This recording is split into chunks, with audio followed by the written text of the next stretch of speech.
Good afternoon. I've just started the recording. It's nice that you can join either live or maybe you might be watching this later. Always recording this Friday session, and whether you're doing a tutorial with Emma or whether you're doing a tutorial with Gabriella this week, those are recorded. Kobe's back on deck next week. She had the school musical performances on Thursday, so she wasn't attending class this week, but she's back on deck next week. So there was a slight change to our tutorial schedule. So anyone who was intending to be with Kobe this week, then you're welcome to have attended today or access the recording. So just give me a moment and I'll share screen. I have downloaded the um, Zoom app, and it is so much better than using it in a web browser. I can't rave enough.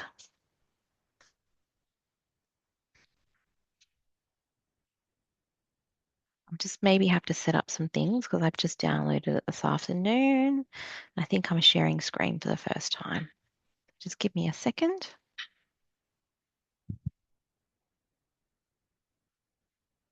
Oh, it says that I can't share my screen until I quit. Okay, so what I'm going to have to do is I'll pause the recording and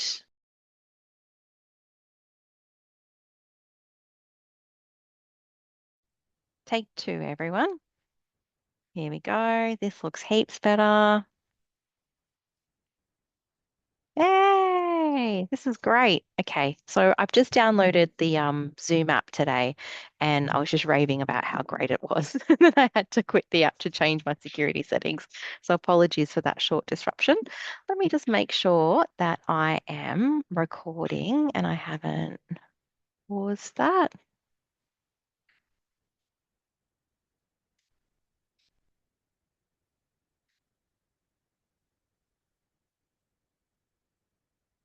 Okay, recording's on. Great. Sorry for this clunkiness, everyone.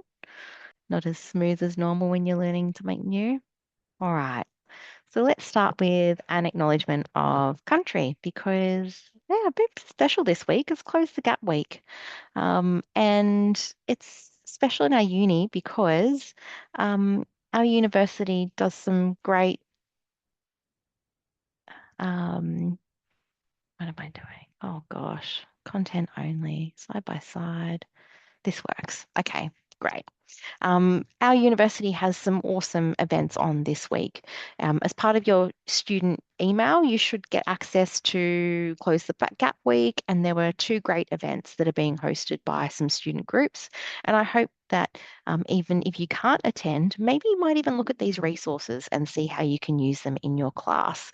Each time we will do Acknowledgement of Country, I'll try and also weave in some resources that can be used in your classroom just to make sure that what we're doing is intentional and relevant, not only just showing respect by doing acknowledgement of country.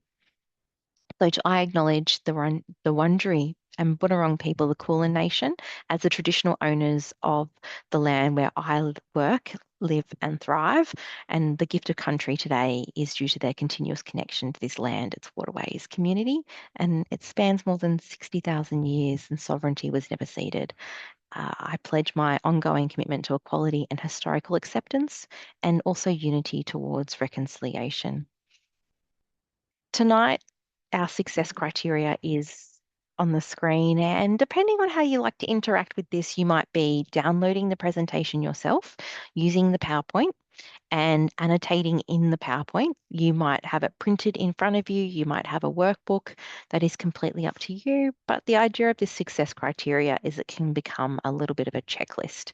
It can become something that you check in with at the start of the tutorial to know where we're going, but also at the end to make sure that these concepts, as they're being presented to you, are clear. And if they're not, then that's the time where we can use the time at the end of the tutorial to make sure that we have, yeah, closed all the loops on your understanding. So starting off with some definitions, and pedagogy is a really big one. It's the name of the unit, I understand, and it may be something that you have heard in other subjects. Okay, maybe a little bit of feedback if that is the case. So, if it's something that you've heard of before, or if it's a term that you're confident with, a little bit of feedback, either with a thumbs up or maybe something in the chat, would be very helpful. Pedagogy is the art and science of teaching. It can also be termed as the principles and the methods of instruction, or even the activities of educating or instructing, so the doing. Activities that impart knowledge or skill, but often it's much more than all of these combined. As a term, we use it to talk about what we do as a teacher and also our pedagogical approach or broader umbrella philosophy that has a significant impact on students' learning. And of course, it then has an impact on our personal satisfaction as a professional teacher. And this information comes from Module 3. As we work through the tutorial tonight, you'll notice that some information actually is stretching into other modules, and that is done on purpose just to make sure that we're front loading information for your assessment. And also, uh, it is about that multiple exposures as well. So there was something in the chat there before, and I need to find where that's gone. Oh, it wasn't that important, Monique. I just shared that I'm familiar with pedagogy, but I'm Excellent. still figuring out my art and science of it. And Ah, I'm sure that'll come once we, start placement and actually teach and that kind of thing. yeah. Yeah. Yeah. And I think that the more that you teach, the more that it develops as well. I think that the philosophy that you have, or even, your why and reasons for being a teacher, um, Yeah, definitely. they may not shift too much, but the things on the fringes will develop as time goes on. Maybe something that you could do throughout tonight is even just jot down some words that have synergy for you, that are aligned to your philosophy and your pedagogy and your why, and that might help even forming that. Yeah, So thank you. you're welcome. You're welcome. So, what is then a teaching strategy? That came up in the definition of pedagogy. So, a strategy is how you are teaching something. It's not a description of what you're teaching. So, how we are teaching, or the things that we're doing in a classroom, they're strategies. We use strategies to enable teaching. We use strategies to teach outcomes. We use strategies to be inclusive. And an example of a strategy is a whip around. And we're going to do this in the next section of our tutorial. If you're using the PowerPoint, everything that's underlined here is a hyperlink for you, and that will give you further definitions. And these definitions might be things that you might like to weave into your assignment, or they might just help your understanding for tonight for this tutorial. So a whip around is a strategy where we do a formative check for understanding. So you, teacher, or me, teacher, call on students to contribute. And the idea of a whip around is that you whip around the room and you obtain many voices and contributions to formatively pulse check. So, how that is different to when you ask a student for a response is that you might only highlight one voice and one student might give a in-depth answer. In a whip around, you're after something that's very quick, and you might have one word responses. You might even take uh, a, a point of view or a response from the whole class. And what that does, and how it is different to getting one or a few answers, is that you get a pulse check of the whole room. You might see common trends in that pulse check. You might also hear common misconceptions and then know what to do next in your teaching. It is also a really inclusive approach, because students who don't necessarily put their hands up first might also um, might also contribute in this whip around. Okay. So another example is color coding, and that is being employed last week and this week, and it's the same color coding, it's continuous.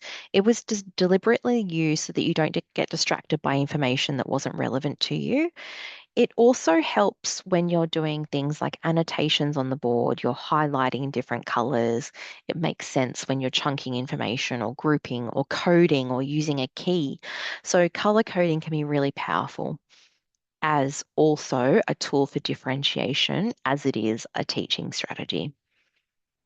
So now let's get those terms in almost like a hierarchical order. So pedagogy is the broader philosophy, the whys, the strategies are the how, and the curriculum is the what.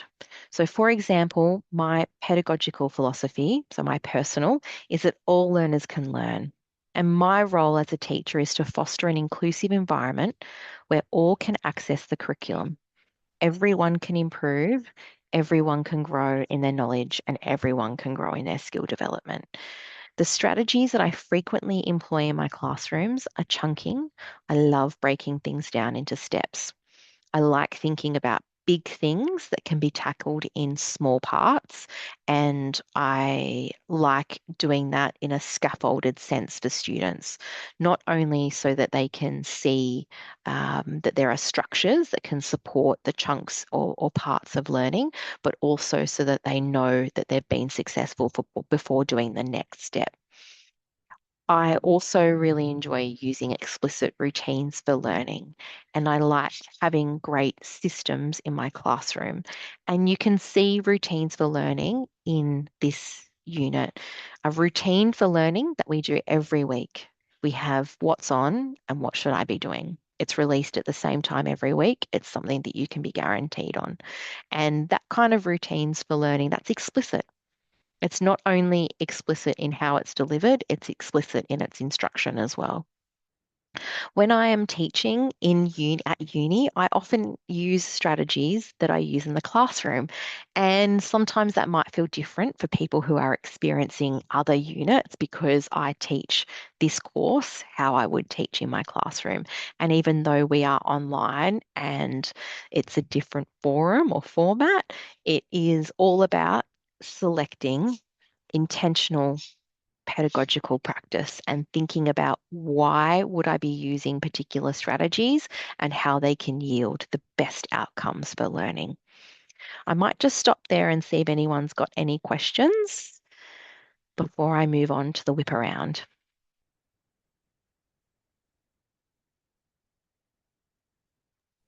I did just want to chime in Hmm. quickly, Monique. When we talk about um, the teaching strategies in there, the how, is that the same as instructional details? Like when that's set in Yeah, our assignment, are they the it same is. thing, or is Yeah. is instructional details different again? Yeah, Okay, so okay, instructional well that details makes can even sense then. include things like, the positioning of the chairs, the routines that you're using, what the environment looks like, or, everything Yeah. around the strategy. Okay. Could be Okay. even how you're using the Thanks. whiteboard, how you're using your voice, sort of a bigger term than strategy. So yes, they're connected. That's a really good pickup. Can see that you're Okay. connecting the dots in Okay. that concept, which is really awesome. Ta. All right, so let's get on to this whip around. Now, remembering a whip around is where I would like to hear many voices, and it is quick. So, what occurs is that we either take turns with our microphone, and what we share is short. We don't share long responses. We make space for everyone to contribute. So, it's not about having a quick response in terms of I need to chime in first. It's about creating space for everyone to have a turn. So think about last week's lesson and the first 10 minutes of today's class that we've done this evening. Yeah, that was pretty good timing. It was just a guess in advance. What is one idea, topic, or concept you remember or are still thinking about? So I'll repeat that question and then we'll have someone who is brave that can go first with audio and then feel free to use the chat as well. Think about last week's lesson So last week's tutorial and the first 10 minutes of today's class, what is one idea, topic, or concept that you remember, or a topic, concept, or idea that you are still thinking about? When you're ready, launch in.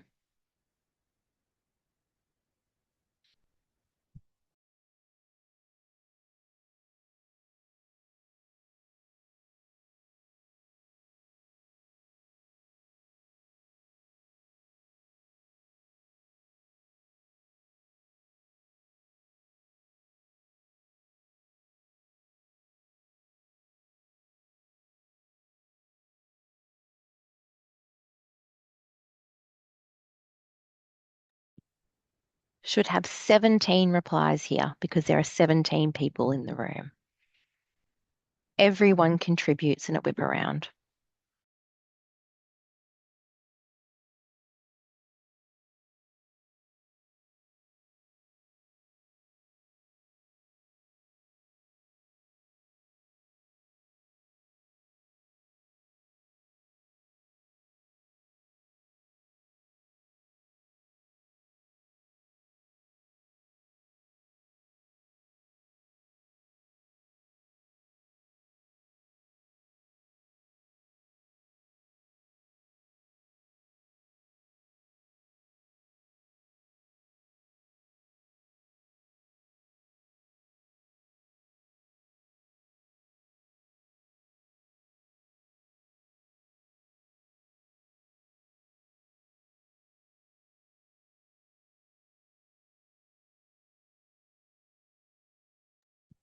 13 more to go. Lashan, Karen, Ramandeep, Siam, Jibon. There's space for you. The idea of whip around is that we have many voices and everyone contributes. Anish, Saman, Mahendra.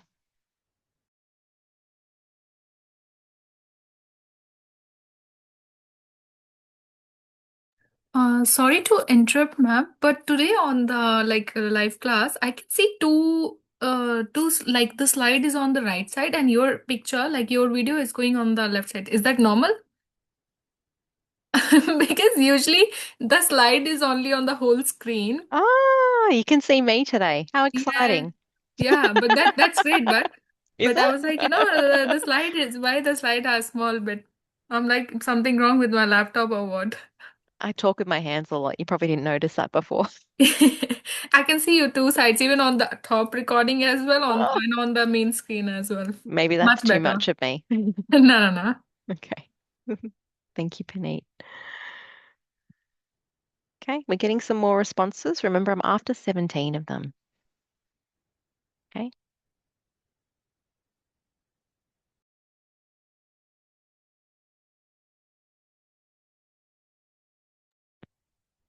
And in something like this, there's no right or wrong answer. I am asking what is front of mind for you? What have you remembered?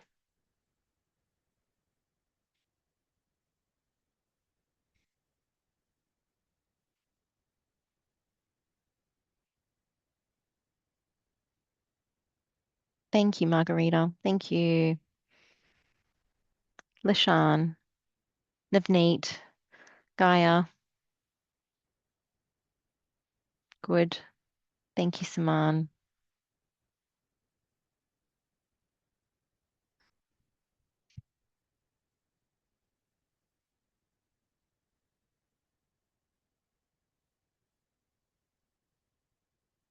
Anish, well done.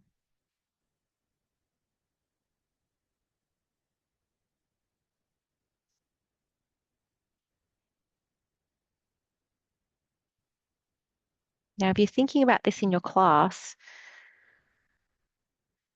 something like this takes time, but you're getting everyone's voice in the activity. And what that also means is that I can check for understanding and I can see that every single person who has put something in the chat has got some solid understanding from last week's class or what they're learning this week. So it's a very important formative check for understanding. Well done. Good.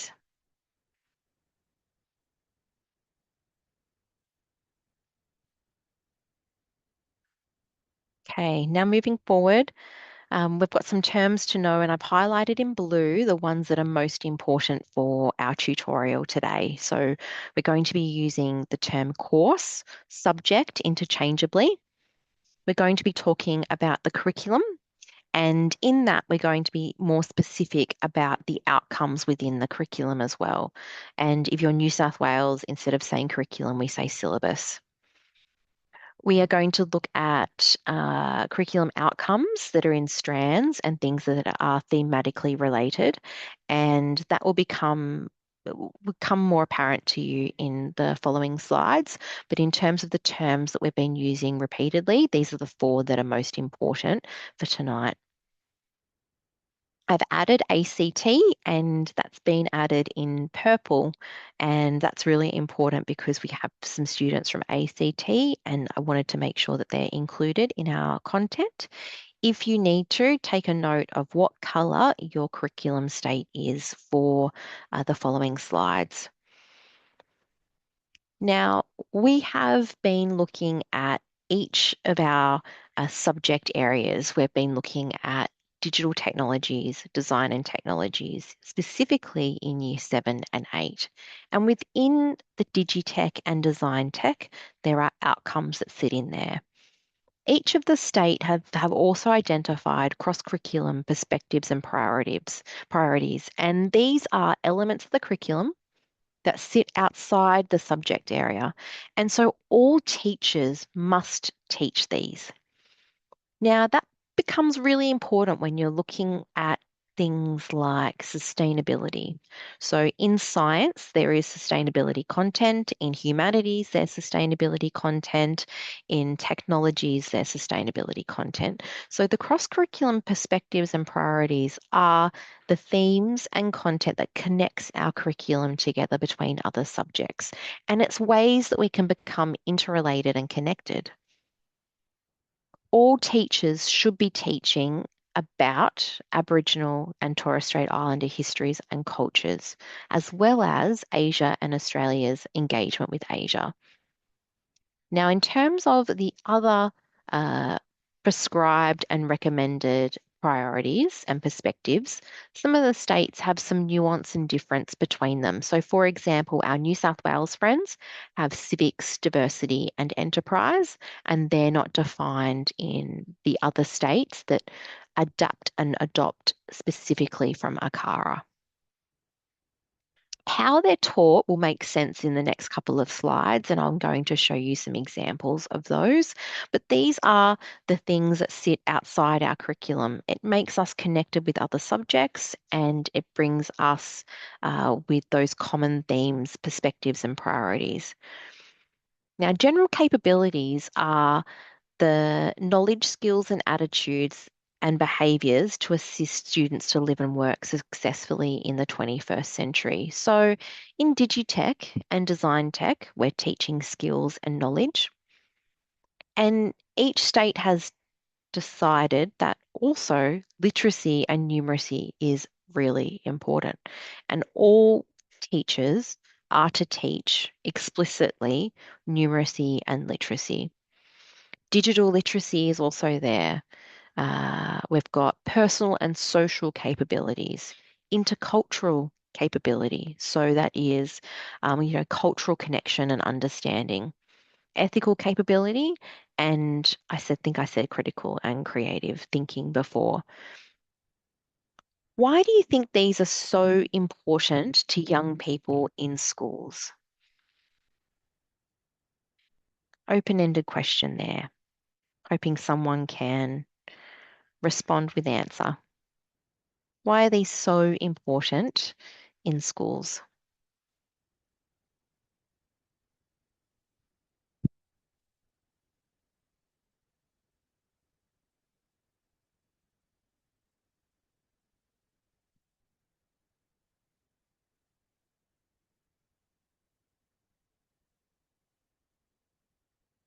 Slide is very small. Thank you for giving me that feedback. How am I going? Better? When I switch view, someone's drawing on there. I don't know how you did that. Good work.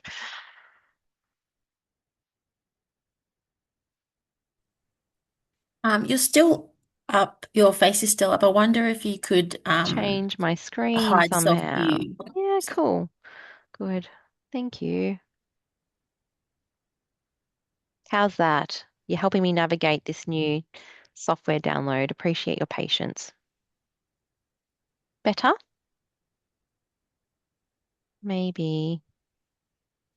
For me, it's still the same. Does anyone else want to No, I appreciate your feedback. I'm going to stop sharing and triangulate? then go again.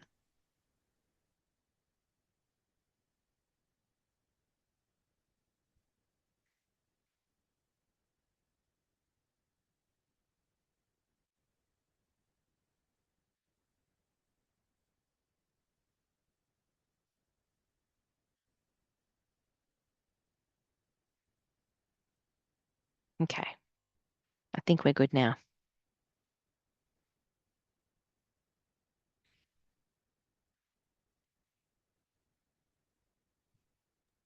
Can it be for like cognitive developments and to like make the brain like logically more stronger? Yeah, I think, and what you're talking about is just not just the skills in our area, but also broader than that, right? Yeah. Like Yes. every student needs to be literate. Yeah. Every student needs to have those foundational numeracy skills.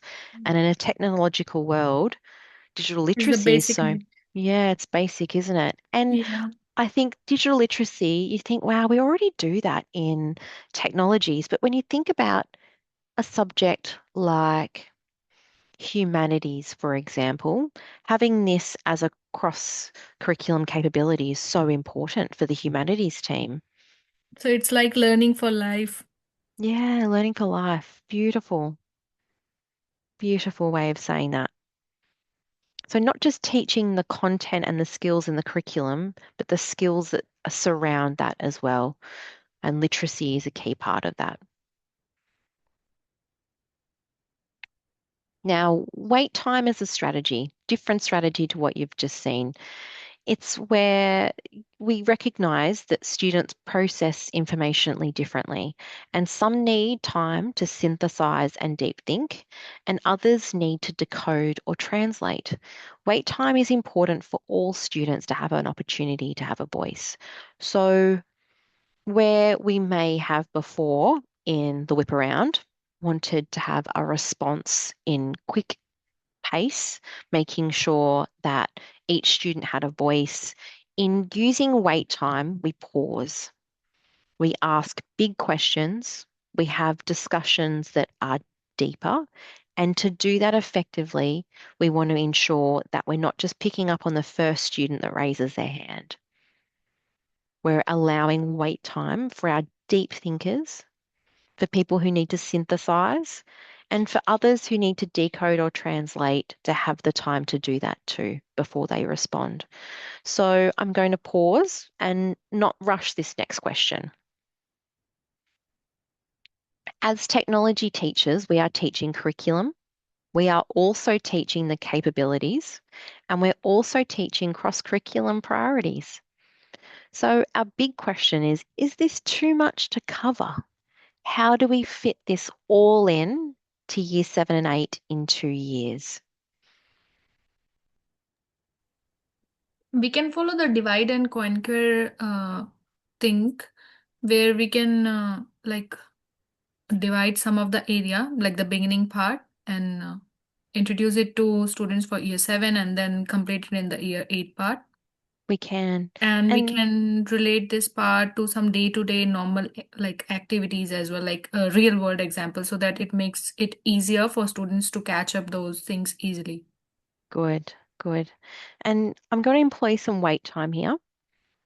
And if anyone else would like to add to that, and even if what you add is a repetition of that, and you use different words to say the same thing, you are encouraged to contribute. If you need to clarify the question, please ask.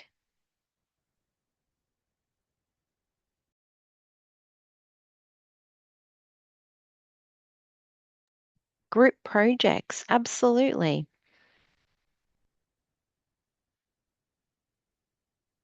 They help us keep pace and also cover more in the time.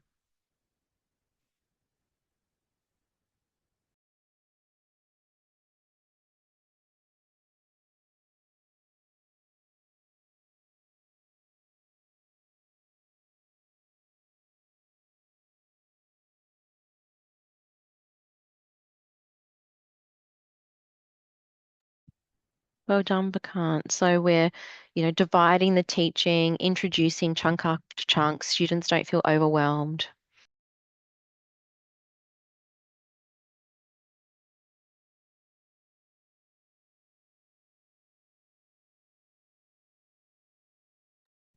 To prompt your thinking, can we teach multiple outcomes and capabilities at the same time?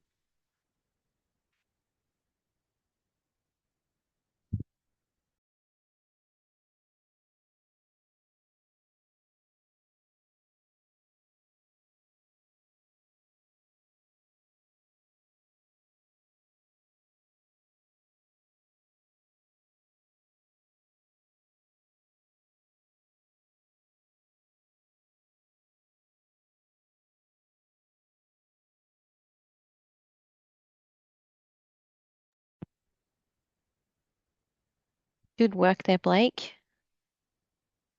So we plan our projects around curriculum and outcomes, and we include the capabilities by using different ways to deliver and assess, and have cross-curriculum ideas built into the project. So we're layering things, not teaching the curriculum priorities, capabilities, or outcomes in isolation.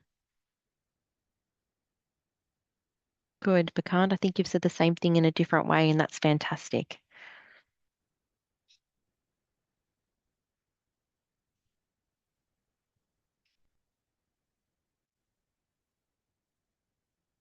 And there's also 2 years. So where we say we can divide, we can take some outcomes in year 7, some outcomes in year 8, not overcrowd each year level.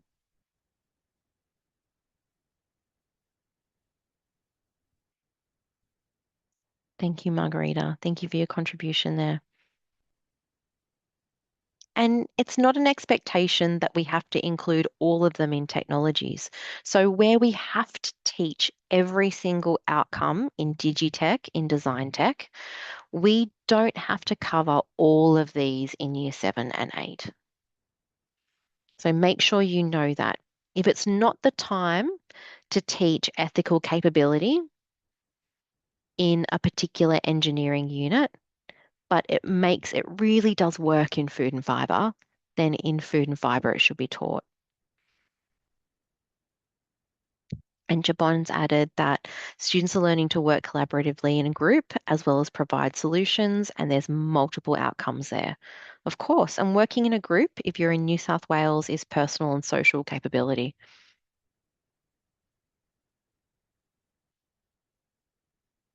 It's good. Okay, so I hope you understand that outcomes that we teach in our curriculum, Digitech and Design Tech, are what we have to cover. We have to make sure that everything that's in year 7 and 8 is being covered and taught across the 2 years. These are the layers around the curriculum that should be included where appropriate, and every teacher in a school is responsible for these. Ready to move on? Or do you have any other further questions about the perspectives, priorities, capabilities? Just to clarify, Monique, when you say these, are you referring both to cross-curriculum and general capabilities, or are you referring just to this cross? Yeah, just checking. Thank you for asking that. Yeah. Yeah, good Okay. clarifying question before moving on.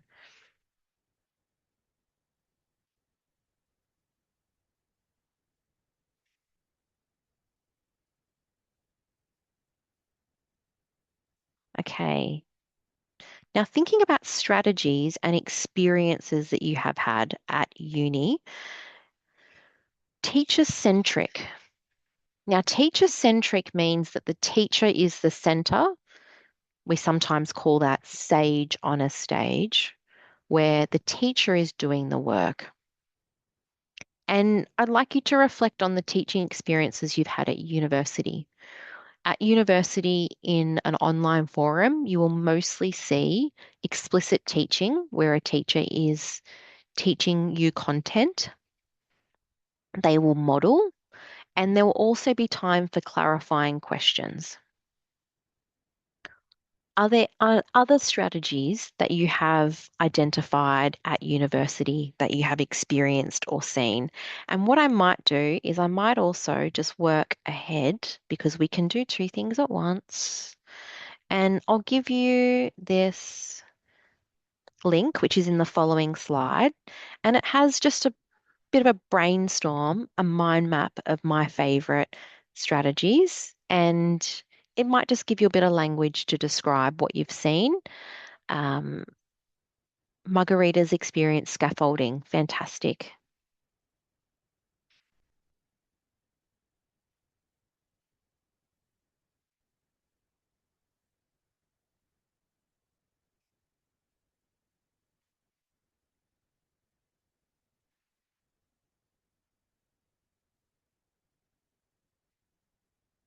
And the idea of what purpose do these strategies serve?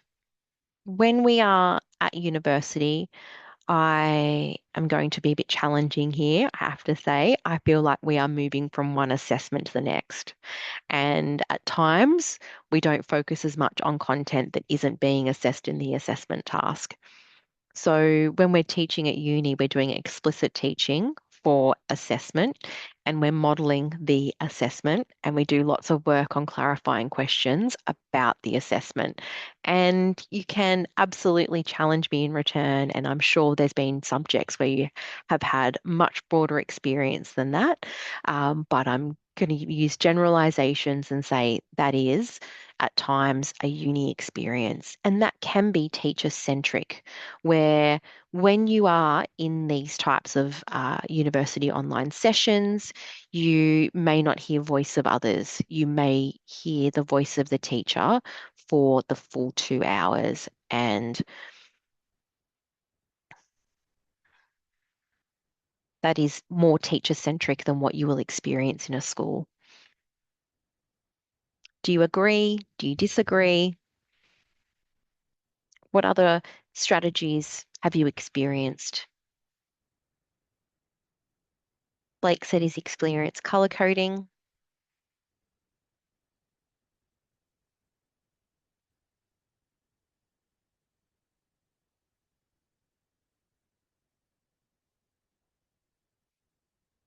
Thank you, Javon.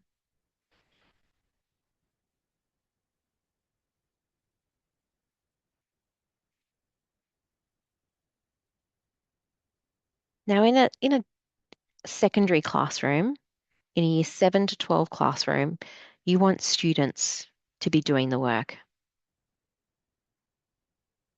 You want students to be producing artifacts in every single lesson.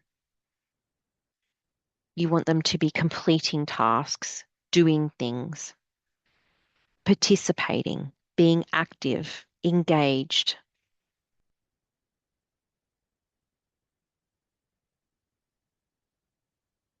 I think here I'm trying to illustrate that at times uni can feel more passive, where the teacher is doing that heavy lifting. I'm not sure if the quiet means that you agree or disagree.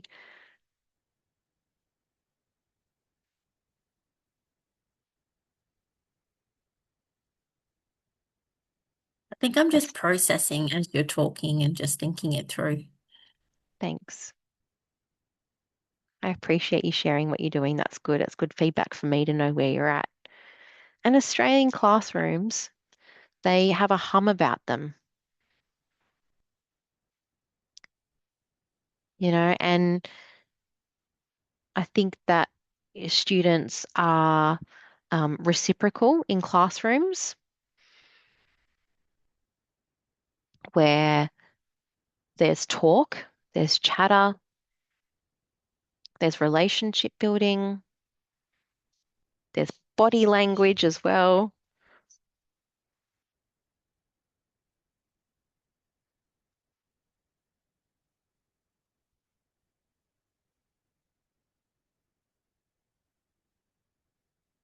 Yeah. Oh, thank you, Linkai. Thank you. And I think um, it's good for me to start positioning how Australian classrooms and secondary schools can feel different to ones overseas.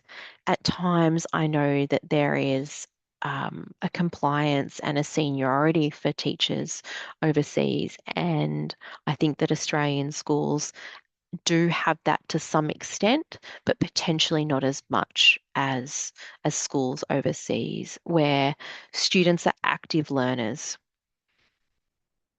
And they're not just active in doing the work, they're active with their voice, they're active with physicality, they move around the room, they sit at group desks. And so that is different. Yeah, yeah.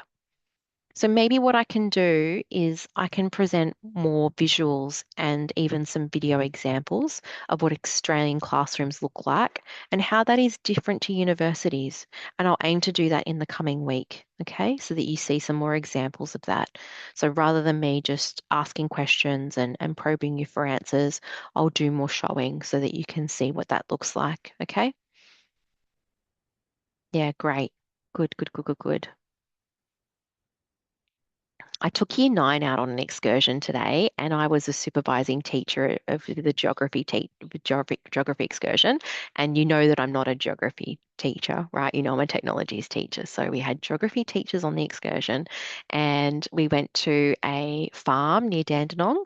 And the idea of the excursion is that students are seeing biodiversity in action, and they're seeing sustainable practices with some community gardens. And we met a Vietnamese lady who was working on one of the gardens, the community gardens, and a group of the students that were in the class are not just bilingual, they're multilingual.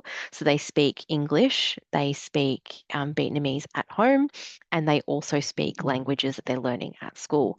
And so they began to converse with the lady, and they were learning about what vegetables that she's growing in the plot. And it was this beautiful moment where the teachers who were organising the excursion allowed for that cultural interchange to occur. And the teachers allowed for the students to speak in Vietnamese with the lady at the garden. And I think that that was a beautiful support and show of embracing culture. And in that moment, us as teachers and English speakers had no idea what was being conversed, but we all gave space. We all just watched and listened, and then we heard in translation. And then we all started talking about the different types of, cultural cooking we do and different types of vegetables that we're seeing in the garden. And I think that what that interchange did was it changed because we not only just talking about the content, we're thinking about the backgrounds of the students. And yeah, in a multicultural school and also a multicultural country, it's important to have that cultural connection visible in the classroom.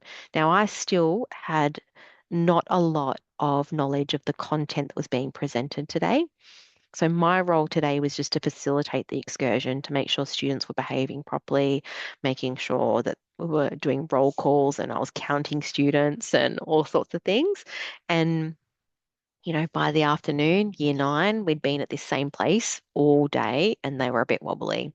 They had the fidgets, they didn't want to sit up in the chair, they were slumped down, they were tired, it was a bit hot, all the above.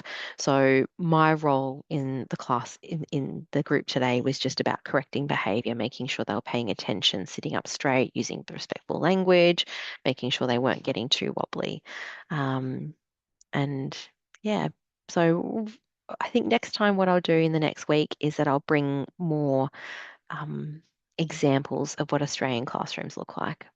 And I'll do that through the tutorials and the workshops in the coming week. So thanks for bringing that to my attention. If I could change screen share and share screen to the strategy map, which is the URL that's in the chat, it's a Miro board. Now, this Miro board might also be useful for maybe an assignment that you're doing at the moment. And okay, so, oh, I don't know if that share screen worked. I'm really clunky with this today. Tell you what, a new software is just, yeah, maybe not so fluid.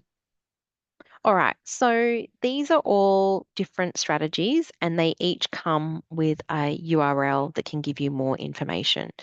So this is a bit of detail on what collaboration looks like, intellectual rigor, modeling, clarity, concept mapping, being ready to learn as a routine, establishing expectations, color coding that you know, whip around that you've heard tonight, three-level guide that we've been using in our photos. And so the idea of this is just a little bit of an additional resource that helps you both with your vocabulary to talk about strategies as you're growing that in this unit. So you might use this for the assignment, but you're also going to use this for assignment two. So this is something that we're going to repeat over time. And hopefully by the end of the unit, you would have seen a lot of these strategies in actions in our teaching of the unit. So you know what effective feedback looks like. You know what chunking looks like. You know what uh, modeling looks like, but not just from reading about it, but from actually experiencing it. Okay. Any questions about the Miro board, making sure everyone can access it? Again, that's just aiming just a little bit more drip feeding for assignment one, so that if you're feeling a little bit stuck with some references and some further reading, this is giving you a little bit of a helping hand.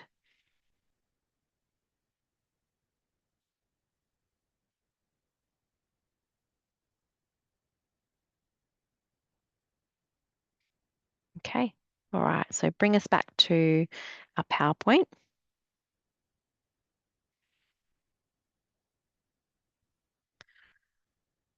Okay, we used the same three questions when we looked at the classrooms, and these are all examples of Year 7 and 8 project work.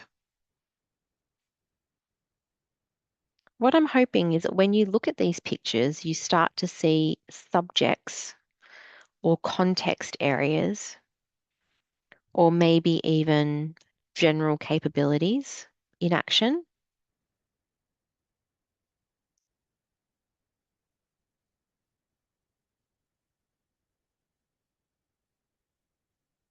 Good, food and fiber, awesome. Straight off the mark, well done.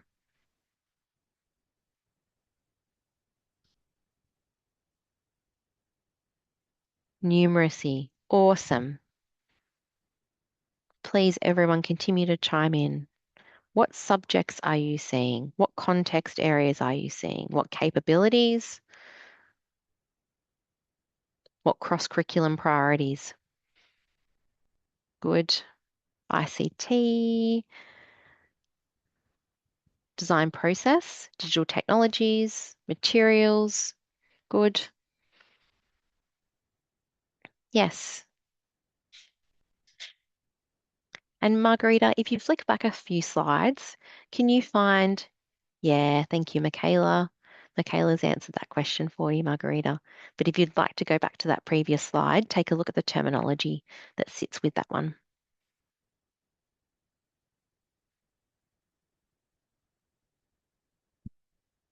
The bottom center picture is some silver jewelry.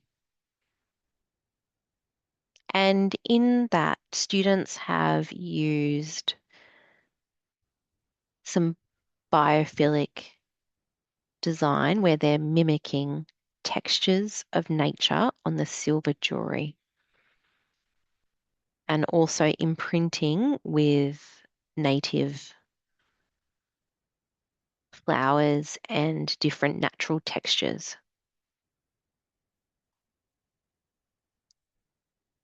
So now that I have shared that with you, what subject would students produce silver jewelry in year 7 and 8? Try and use your state's language.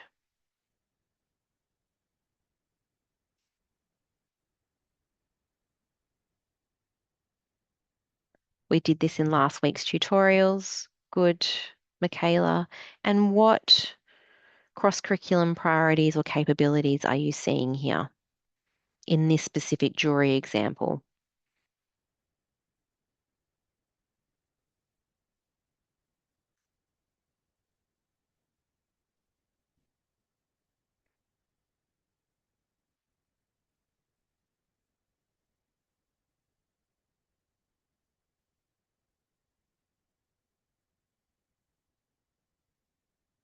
Work in enterprise. Yeah, great. Yeah, good, Blake.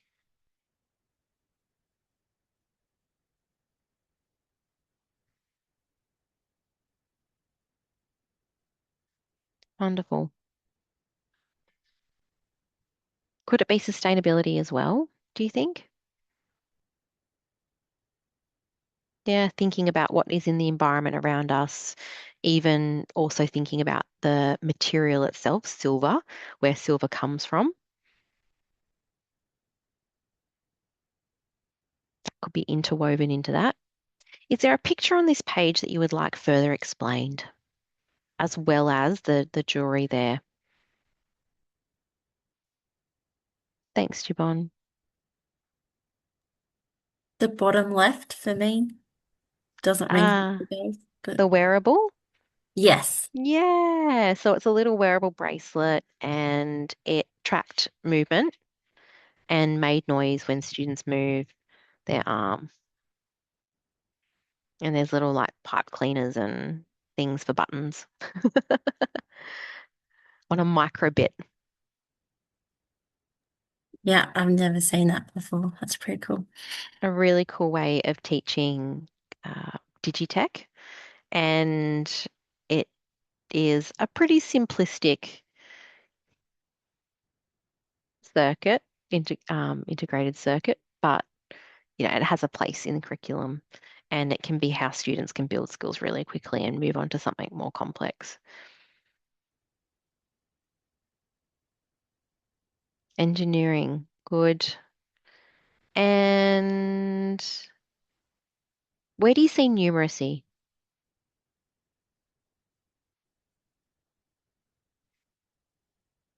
Second picture. Yeah, the dominoes, the crane, good.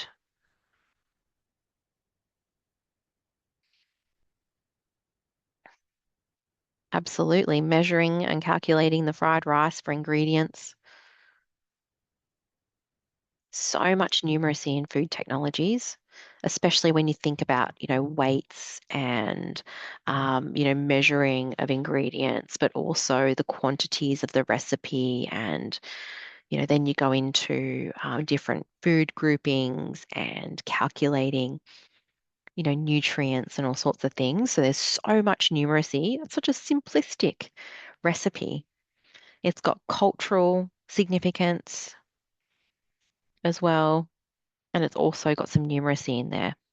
So it's a great example of how we are teaching projects and how projects are a practical output for our course, but they have so many opportunities for outcomes, cross-curriculum priorities and capabilities to be interwoven. The squares, yeah, even just thinking about, the thickness of the yarn that's there and the ply. That's a numeracy task, isn't it? And the, the number of squares that are needed for a total product if you were going to join them together. Now, this is the type of level that students at year 7 and 8 make too.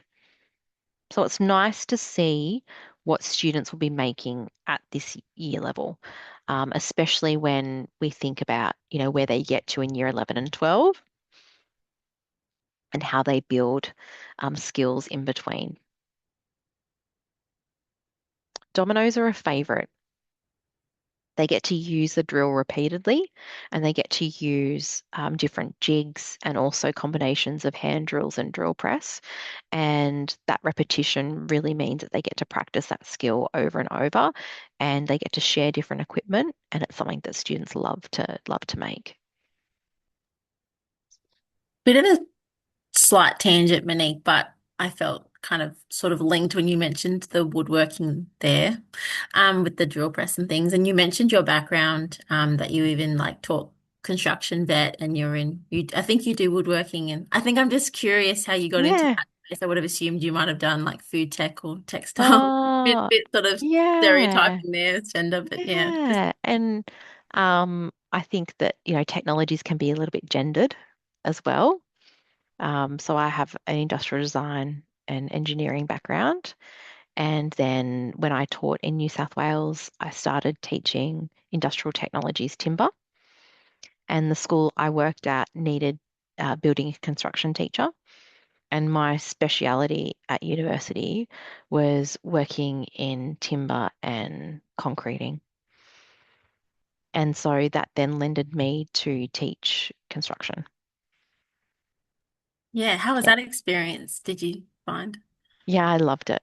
I loved it. You know, I I like the real world and the group work. It was always really messy. At the school I worked at the time, we rotated with year 7 and 8 students. So I had to teach food tech, and it wasn't something that I was comfortable with. But inversely, teaching construction and industrial technologies timber was something that I had a lot of confidence in. And so, in food technologies, I organized that we would do like gardening and things. And then my industrial tech class was making garden beds, and construction class was paving the back garden with concrete pavers. And then in food tech, I was a little bit more simplistic in what I was teaching, and I was learning as I went. And yeah,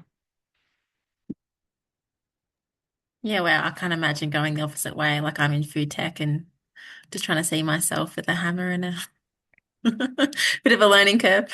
yeah. And I had such a supportive staff. We would do PL sessions every staff meeting and we would teach each other skills.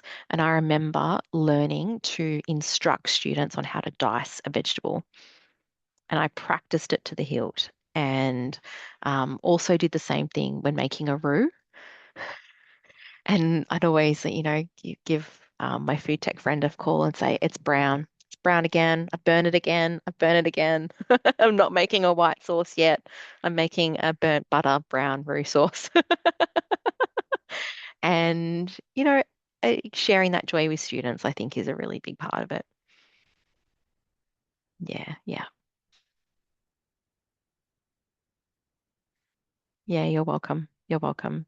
And over time, I've been afforded such great gifts from different principals and the support of leadership where I've been able to grow my skills.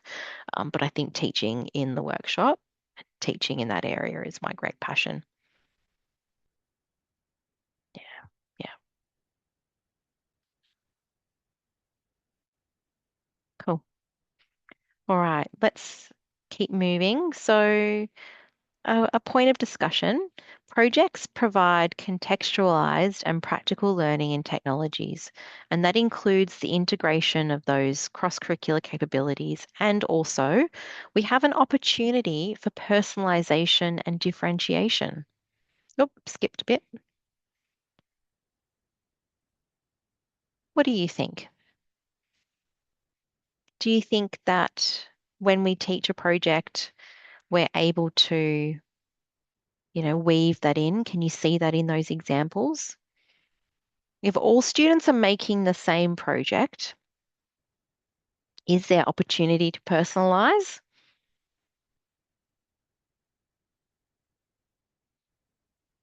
These are thinking questions, okay?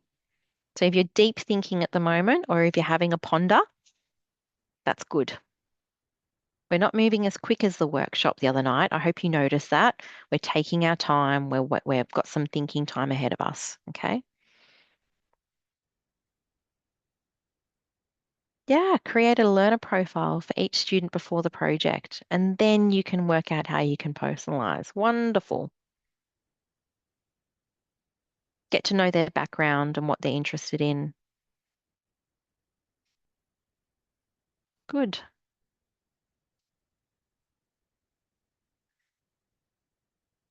Now, if I just go back to this previous slide, it's interesting to note that all students in this silver project, they were all given the same brief. Each student was given the same materials, the same tools, the same instructions, but look at the variability of what they've created. So when we're talking about personalization and differentiation, that is what it can look like. All students are making the same thing, but with different options, opportunities, extension, simplification, different structures.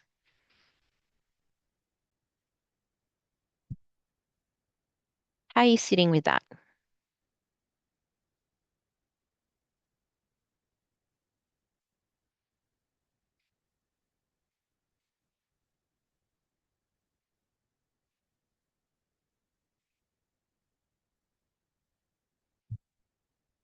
What if in this fried rice, you've got some students in the class with different cultural needs for food and food allergies? Does this project, this practical, this fried rice allow that accommodation?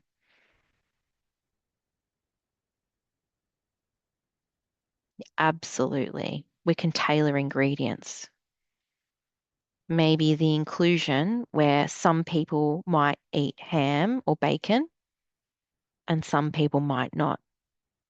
Maybe even putting in replacements like protein opportunities like tofu. Yeah, yeah, yeah. Add in and remove ingredients or spices. Well done, well done. So when we talk about that personalization and differentiation, that's what I mean. That's what it looks like within these projects. Now, the dominoes, for example, maybe not so much differentiation.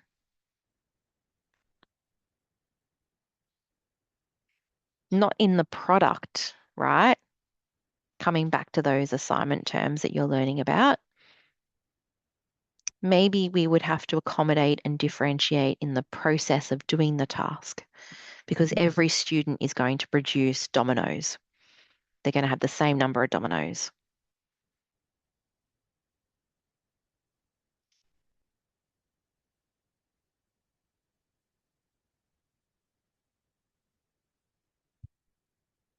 Okay, a little bit of feedback if you're thinking you can move forward or if you'd like some more examples of how projects can support that personalization and differentiation. A thumbs up, ask a question. What do you need at the moment to help move forward into the next bit of our tutorial?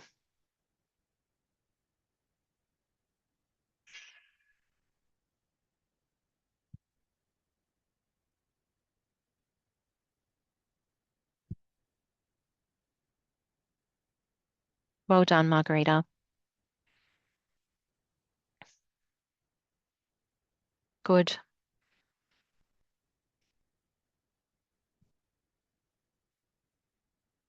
Margarita's ready to go. She's ready to move into the next part. With Margarita's example, Hmm. I'm just thinking what level of which area of differentiation that falls into because I first thought was the content, like the complexity of it, but Mm, then when you think about it, it is making an artifact. So does that fall into product? product. Yeah, it What does. do Yeah. people think? Yeah, I think you're right. Yeah. Yeah. Okay. And depending how it was taught and how we pull that apart, it could be multiple. Oh, Yeah. Yeah. okay. So it's not just It's not singular. always clear cut. Oh, Yeah. okay. Yeah. Good. Good. Yeah. Yeah, great. Puneet, that's awesome. We can keep students engaged, can't we? Because we can tailor to their interest areas as well. Thank you. So are we ready to move on to the next section of our tutorial? Good, I've got one nod, a couple of thumbs up. Great. Thank you. Good, good, good, good, good, good, good, good. Awesome. Thanks, everyone. Blake has a great question. Is extending a project for a learner that is gifted differentiation? Sure is. Well done. Connecting the dots there. Let's now do an example of how we adjust. So give me a moment to move this into a bigger screen. This is blue, so what state's example is it? New South Wales. Awesome. This is a New South Wales example of engineered systems, and what I've done is just copied and pasted one outcome, so one small portion of this strand of this syllabus. Now, this might be taught over many lessons, and it might be taught in Year 7 or Year 8. These are things that we know. And the outcome is explain how force, motion, and energy apply to engineered systems. And I thought about how would I teach this content in class? What sorts of strategies would I use? So it could be a research task where students collaborated around that task. It could be some worked examples with maybe some animations or even a practical task with gears, pulleys, and levers.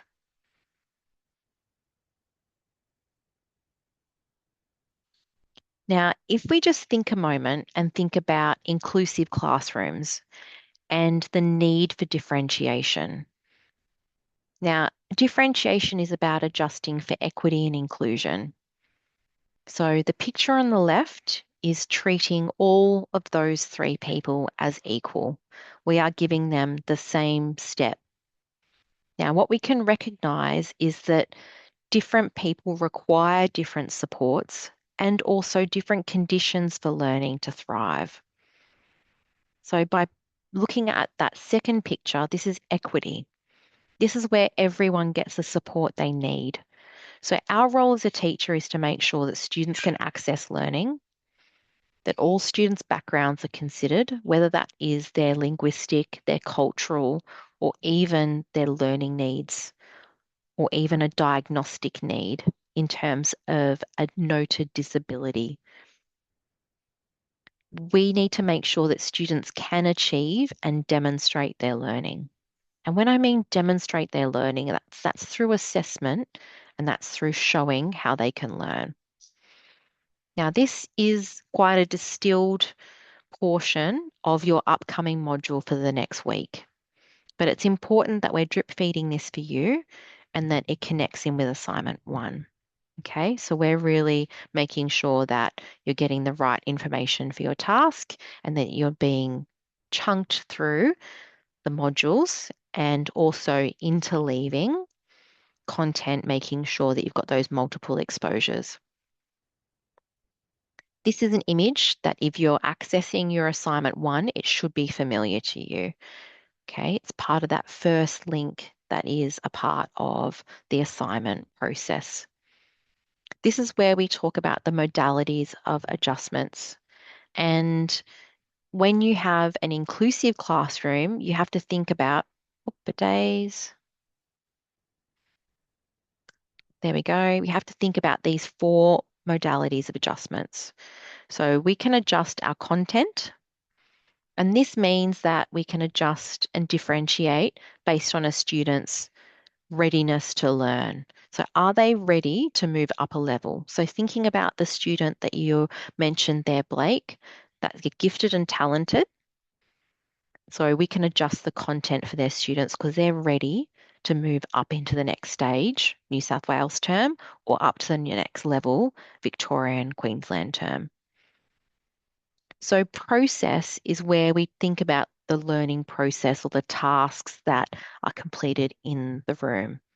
And we adjust that based on not only the readiness of the students, but their ability with learning. And I'll give some examples of process because that can be applied in different ways, just as Michaela hinted to before.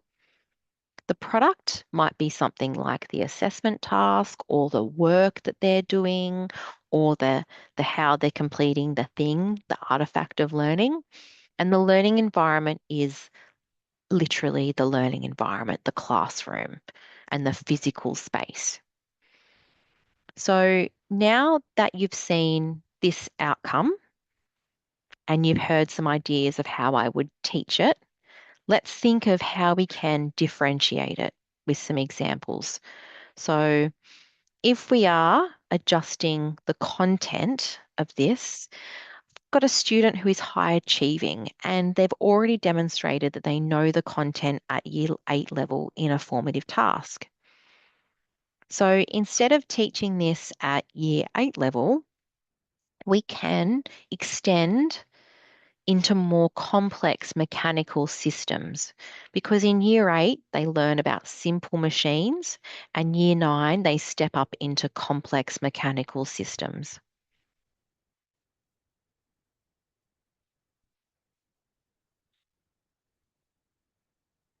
How does that sit with you as an example of how to adjust content?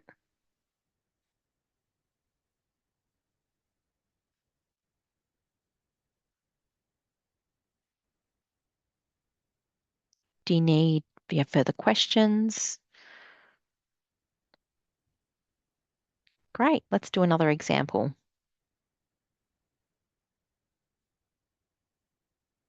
Example of content, Mohammed, or another example of adjustment?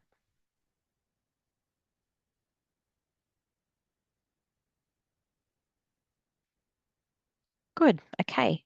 So imagine that you have a group of students in your class, and in primary school, they learned about science content, but they really grapple with the concept of force. So when you go to teach this outcome at year 8, students don't understand that word.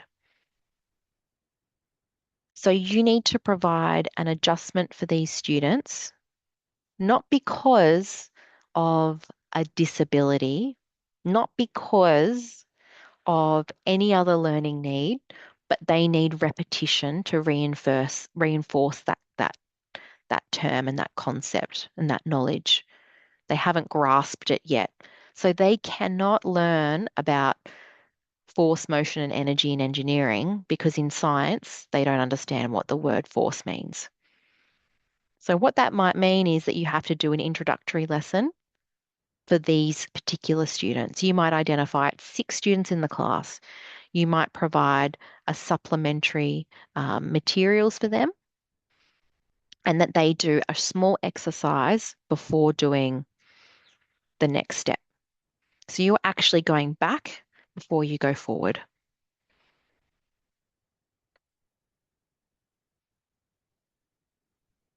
Mohammed, how does that fit? How does that sit with you now?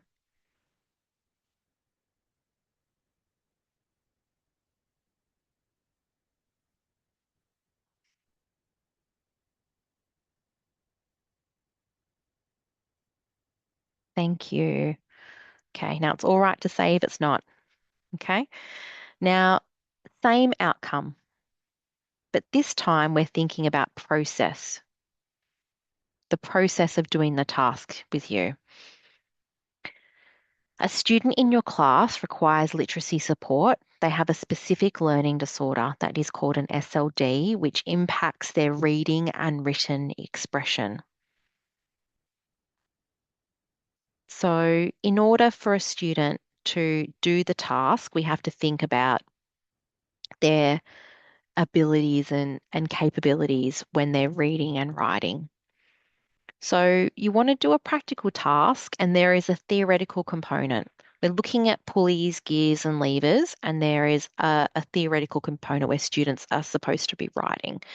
And this student that has a diagnosed SLD, instead of them doing this theoretical component on their own, now The process adjustment is that you're doing it within a group and students are allocated roles.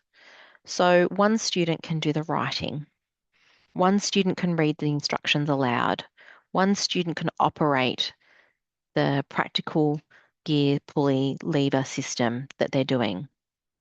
And based on their capabilities and also their interests, the roles can be divided. And at the end of the task, everyone gets the shared document. So the student that has challenges with writing and written expression can be supported within the group. They don't need any adjustments for content. It is only when they're reading and writing that they have challenges. So they are exceptional in your prac class. They can operate that little practical gear pulley lever system. They can explain force using their words, okay, and doing it verbally. But that task sheet would stump them. So this group orientation really supports them to do that.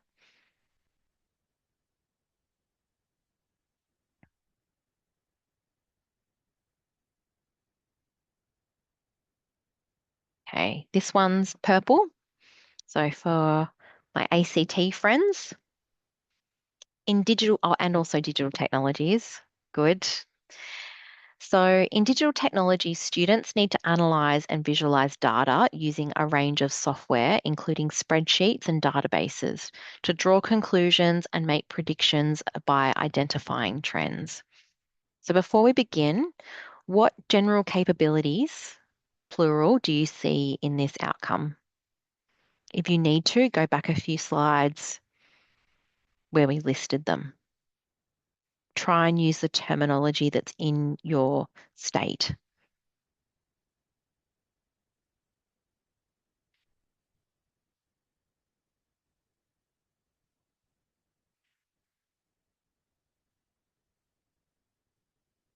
Going to give a little bit of wait time so I can see multiple answers either in the chat or using audio.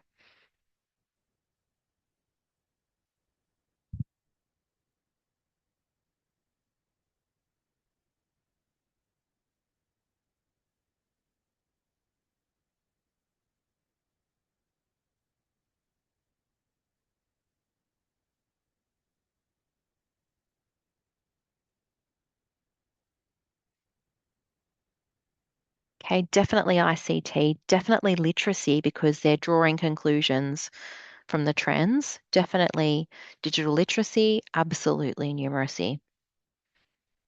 Good. Critical and creative thinking. Yeah, analyze, absolutely. Well done. Good. Okay, so how can we teach this outcome? Well, I thought that students can, okay, if I could just, if you don't mind me correcting you, investigating and designing and similarities and differences aren't general capabilities. That is how we would maybe teach the content, but it's not from those general capabilities that we read earlier. Okay. So examples of how we would teach the content, we would read charts and graphs and maybe even using some sample data like the cost of fuel. That could be how we would teach this content. If I think about what it would look like in the room, I would probably model how to read the graphs and charts and provide some samples. And yeah, look, it's probably not great sample data. You're right, Jabon, it's only going up. But in terms of relevance, it is very relevant. And, you've got to model for students how to read charts and graphs. And if we're thinking about that content and the adjustments that we would put in place. So how would we adjust um, the product that students are doing and content adjustments? So now I've taken this just a little bit further. So not just about the cost of fuel, but I need to think about how I'm going to adjust it to make sure that I can differentiate for different groups of students. Now, what I thought is that because this outcome is so big, what if students were tracking the changes in rainfall in the local regional farming area? and they need to access the online data, they need to visualize it and synthesize it and draw conclusions. So it's quite a big task. So maybe to adjust the content, some students get access to the summary data that has a refined key, maybe even some color coding, right? And then that can support lower level numeracy and enable inclusive access. Not not everyone would receive that helper, and that's maybe important to point out. Students can get a choice of how they present the information. So that's that product. They can present their finding in a PowerPoint. They could do a written report. Maybe they can do an agricultural podcast. And especially for the student who has the SLD and they need adjustments for reading and writing, imagine how they could go when doing an agricultural podcast. They would do a great job of doing that. It would be all verbal, and they would be really able to showcase how they can go.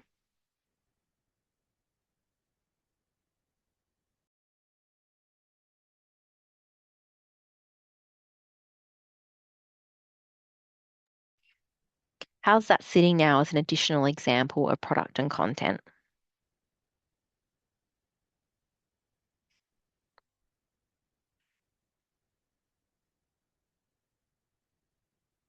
Yes, SLD would be recorded for NCCD.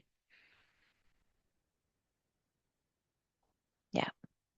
And the school does keep record of that.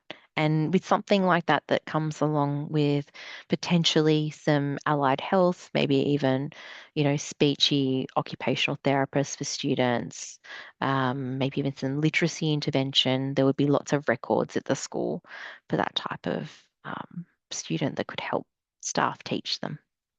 Yeah, thanks for bringing that up.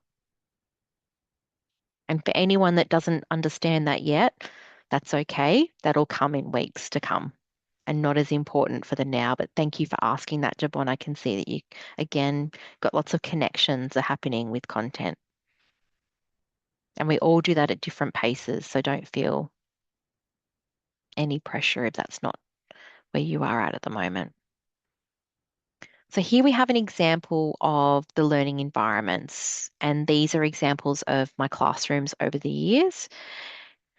And yeah, look, the textiles room, it doesn't look like much at first, but we did a lot of work in moving all the PowerPoints above to make sure that students who had mobility issues had and challenges with mobility, or even students who are wheeled or even just on crutches for a short period, didn't have any access issues.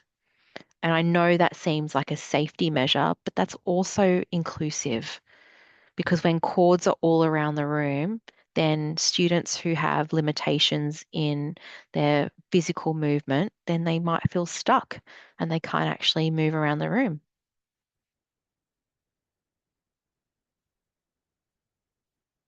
Thinking about that far right one with the funny shaped bench, and that was a little bit of a breakout space, and students used to use it at times where they felt dysregulated or sensory overwhelm. And there were some magazines that were donated and they got changed every now and again. And they were like project plans and Better Homes and Gardens and all sorts of different, food magazines and things. And students were just able to just take themselves to the seat and use that space. And that was really good because in a workshop where there's so much moving happening, what that actually does is it can, for some students, cause dysregulation and enhance hyperactivity and distractions. So coming back to a couch or somewhere that has, some nice softness, bit of quiet, just allows a little bit of reset. And when you're teaching students how to use it effectively, then that can be really great for classrooms. This space, the really awkward room, the workshop, that's awkwardly sized, I found that really challenging to work in. It wasn't the most inclusive room. You can see the blinds there at the back of the room. We had a real problem with glare, with sunlight. There were so many things that were challenging in that room. And over time, we put like a reflective film on the windows and did some really good things with some signage and key terms for students, and even created some different height benches as well. But it wasn't the most inclusive space to work in, that one. The group tables on the bottom right, working in groups, as we've seen in an example, collaboration can really support inclusivity. No one is left out. Students can lean on each other in the group. Everyone has strengths. Everyone has growth edges. So in that group environment, it can be really supportive. It can pose challenges for distractions. So sometimes when students are facing each other that intently and they're not facing the front, you'll need to use different behavioral strategies, or maybe even different routines in your classroom. Now, my son has just disappeared. And what I'm going to do is I'm going to turn the video off and wander on inside. And so just give me a second to do that before I get cold. And if you need to have a stretch break, now's the time to do it. I'll be about 2 minutes. Okay. Thank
Okay, just setting myself back up. Plug my charger into.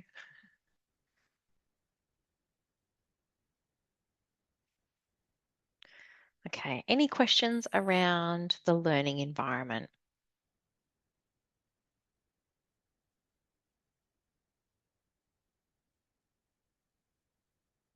And understanding that question might be hard at the moment because that um, practice and experience in Australian classrooms, and already noted that we'll have some more examples of that next week. Okay. So there's no questions. I understand that there may not be at this time. Routines for learning are they're different in the sense that you don't see them as well, sometimes you do see them, but they're in a different way. There's strategies that are applied not just in teaching content, but it's about how students learn. So you're setting up a routine where students line up outside the classroom and they walk in a calm way. So the teacher is standing at the door, not as a security guard, but actually to greet them. And every time a student walks in, you are checking their uniform. You're checking that they have their laptop, their pencil case, their diary, their design folio. Maybe you need them to have an apron, or maybe you need them to have a container for food tech. And if they don't have it, quick, go to your locker, go grab it. Okay, stand to the side. Let's let everyone else in. I'll talk to you in a minute. Okay. And then as you do that, you work out how many students are without the equipment. Are they students who may have forgotten? Maybe they're giving you an excuse on the fly. Maybe it's happening multiple times. Okay.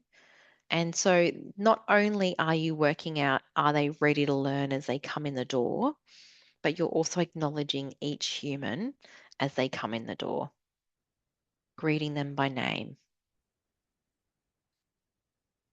Okay. What that says is, I know you. Thank you for being organized. Thank you for coming into the room. Let's get ready to learn. What about having laptops at 45 degrees while class discussions are occurring? So students could be still typing on their laptop.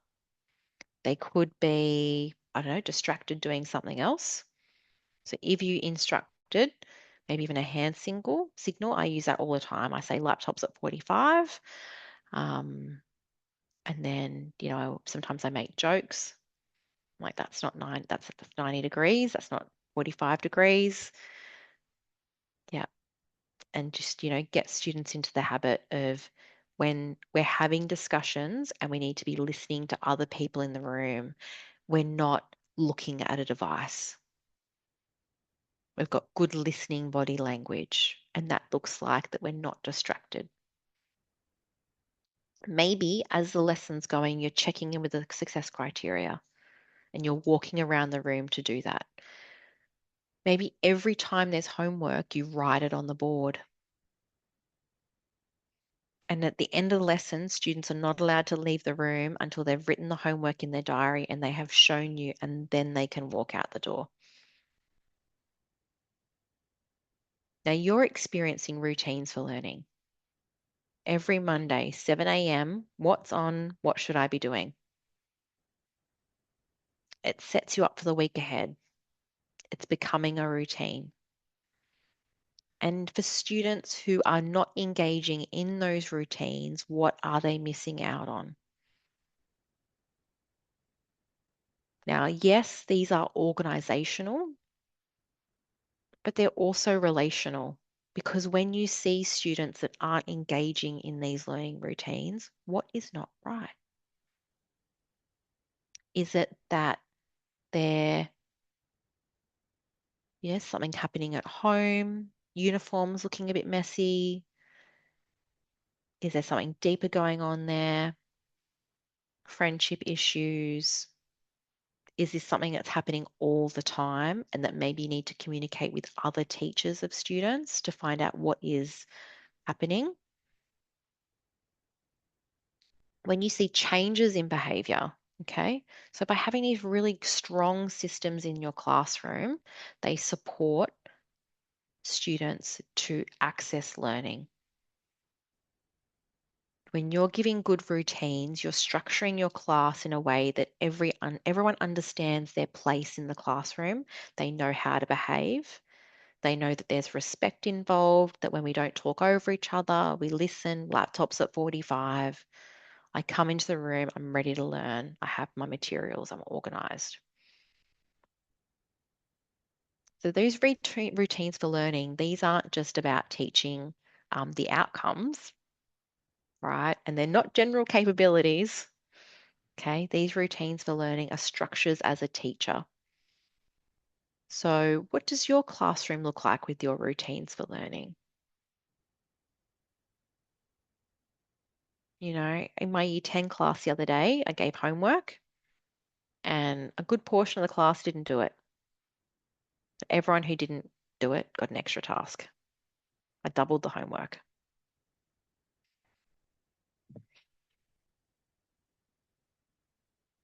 Didn't feel like there was a good reason for forgetting. didn't have time to issue detention or to follow up in that way, so I gave them more work.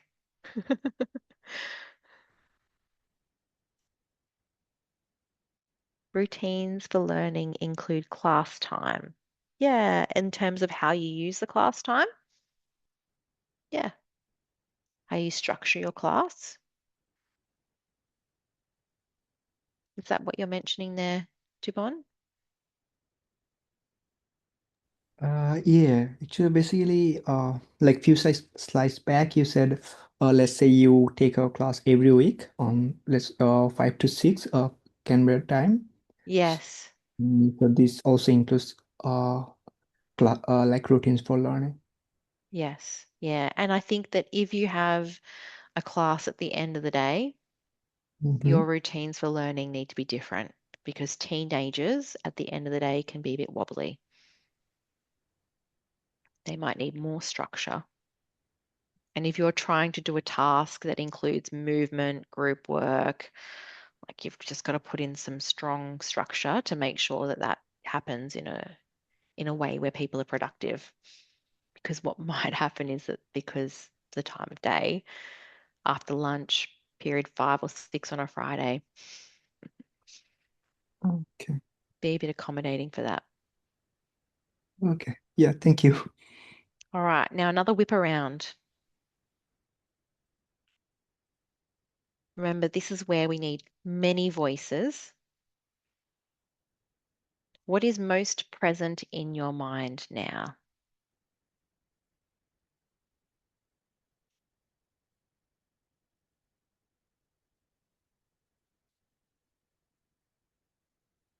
The first question, not the second question. First question, what is most present in your mind now after our learning tonight?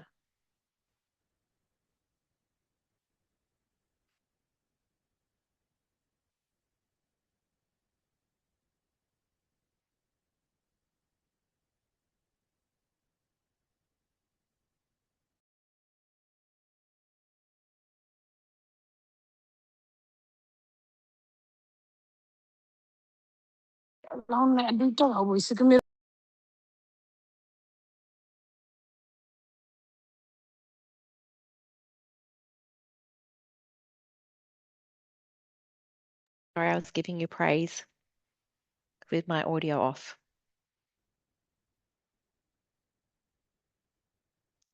Thank you.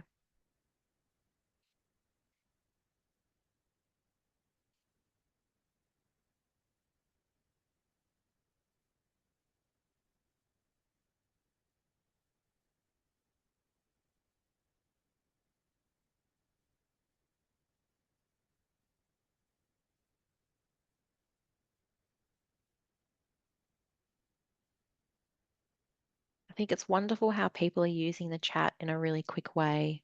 I think it's great how you're getting your ideas in there. What that does is it helps me affirm your learning. It helps me check for understanding.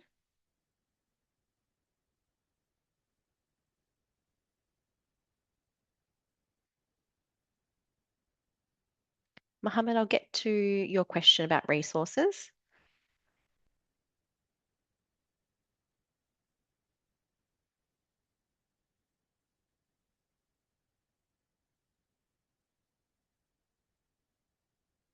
Okay.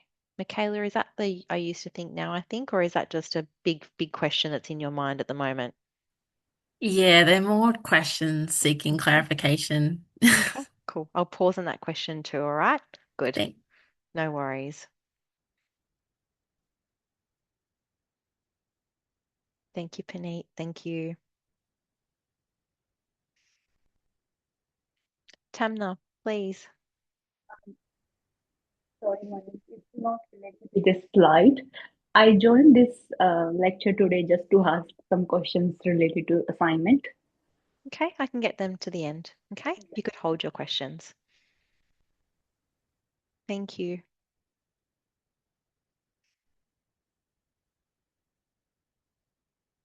Okay, what's most present in your mind now? Give me a thumbs up if what is present in your mind that Wow, I've got a lot of different students to cater for. Maybe what's present in your mind that it is not only just outcomes that I'm teaching, also a teacher of literacy.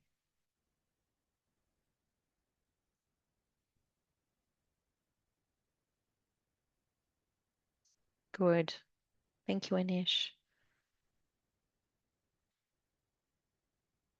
Thank you, Michaela.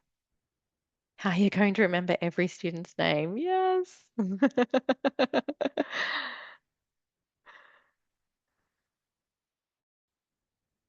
You connect things to people, trust me. See, I know you're from ACT. That's how you just get to know people in the room, okay?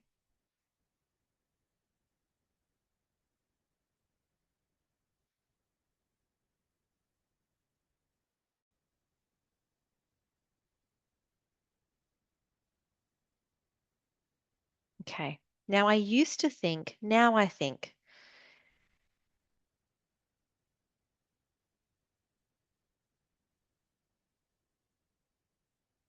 oh, nice. Margarita, that's good.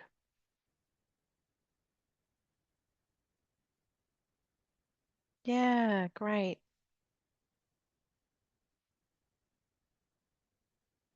Might need some help saying your name. I feel like if I gave it a crack, I might not do it justice. Sabidi is your surname. If I'm saying that correctly, I'm not sure. Yeah, that's right. Sohrab, if you can Sorab, pronounce that. Yeah, thank you. Thanks for helping me there with that pronunciation. And I thanks. think that comparison is really, that's been strong tonight, hasn't it? And I'm thank the person that brought that up because that means I know what to do next week. So there's this realness in connecting with the people who are in your room when you're teaching them and teaching to the students who are there. So I used to think that I will teach the same thing every year. Now I think that I will teach the students who I teach. Yeah, Linkai, that's real. You know, different people have different opinions on things, and different teachers have different approaches. Some people are very inclusive, and some teachers may think that teaching to the cohort or the whole room is more their role. Yeah, it's a challenge. And I think that when you're working with colleagues, sometimes making them see a different lens is really important. And that's strong when you're thinking about someone's, cultural competence, for example, or their ability to be compassionate and understanding of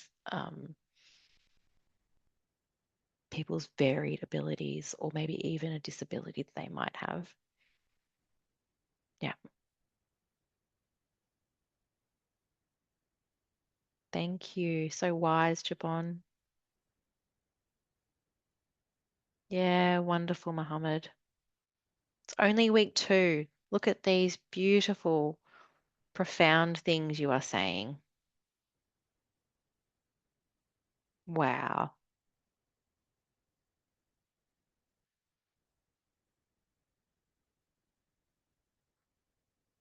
Fantastic.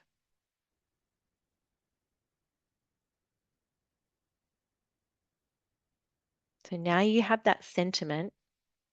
You've got this strong understanding now of what your assignment 1 looks like, right?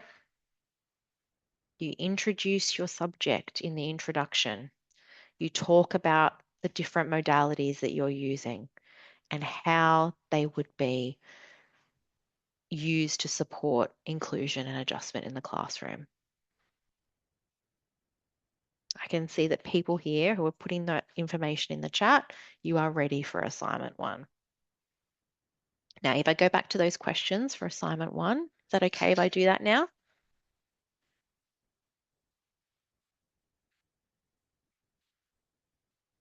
This is a task that I recommend everyone does because it will keep you moving for assignment 1. Can you describe your subject at year 7 or 8 in 60 words? Find an outcome and talk about it. Reflect on the strategies that have been used in teaching today. Success criteria, color coding, whip around, wait time, and just reflect on them. How did they feel? What did they look like? What was I doing? What were you doing? That's illustrating your practice. Okay. So I'm going to leave this as a final slide in the tutorial. And I think that anyone who is watching the recording, I would ask that you pause it and actually do these questions. Okay. Anyone that's here tonight, maybe that's something you can go back to when you watch the PowerPoint, or access the PowerPoint, or maybe it's something you can put in for maybe just a bit of a task as a warm-up task prior to starting getting a bit more into your assignment. Okay. Yeah, good, Mohammed. You can see me scaffolding. Well done. Good. Okay, hopefully these pieces are coming together and things are not feeling so big. I know it's week 2, but I can see lots of light bulbs going off in the chat tonight. Yeah, wonderful, Margarita. Awesome, awesome, awesome. Okay, so if I go back up to the questions, and what I'm going to do is stop sharing because that won't be relevant now. Mohammed asked, are these accurate resources? There they look like. Yes, gifted and talented strategies. Yes. And you would have found these potentially by using the first link, maybe, or even going to the VicGov website. Yes, perfect. And can I ask you a question in return, Mohammed? These are web links. So do you know how to use these? Gaia, that's fine. Don't need to apologize. If you need to leave because of your Friday night plans, thank you for being so polite. Thank you. Mohammed, do you know how to use the APA 7 for referencing for a website?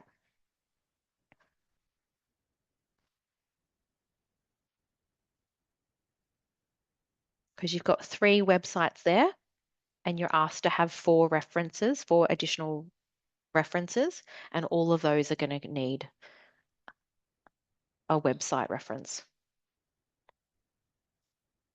So yes, your resources are good.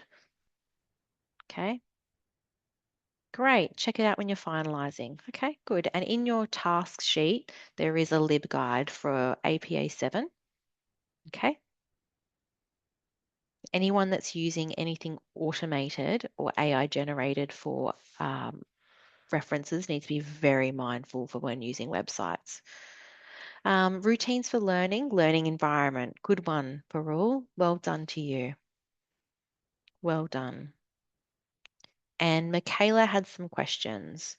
In the content of the syllabus, the outcome, is the content of the syllabus the outcome? I thought content was suggested content to cover. I think that those terms are different for different states. And if we look at a New South Wales syllabus, I think I might have one open from the other night. No, I closed the tab. No, it's here. Okay, I'll share screen. Yeah. It was just with your engineered systems example. Yeah. I think because I try and switch between states, sometimes I don't use the right term. So apologies in advance if I call something an outcome or a strand or. Yeah, I just want to make sure that I'm, using the right You thing are. because what I thought might be different now. So, okay, so these are outcomes on the left. Yes, that's my understanding. Yeah. And then on the right is suggested content. Mm-hmm.